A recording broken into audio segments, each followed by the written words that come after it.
యేసు రక్తమే జయం పరిచర్య ప్రైజ్ ద లార్డ్ జూన్ 6వ తేదీ 2025. ఈరోజు దేవుని వాక్యము. నీకు ఉపదేశము చేసేదను, నీవు నడవవలసిన మార్గమును నీకు బోధించెదను, నీ మీద దృష్టి ఉంచి నీకు ఆలోచన చెప్పేదను. కీర్తనలు 32వ కీర్తన 8వ వాక్యము.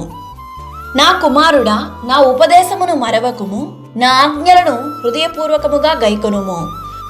అవి దీర్ఘాయువును, సుఖ జీవముతో గడుచు సంవత్సరములను, శాంతిని నీకు కలుగజేయును. నీ స్వబుద్ధిని ఆధారము చేసుకొనక నీ పూర్ణ హృదయముతో యెహోవాయందు నమ్మిక ఉంచుము.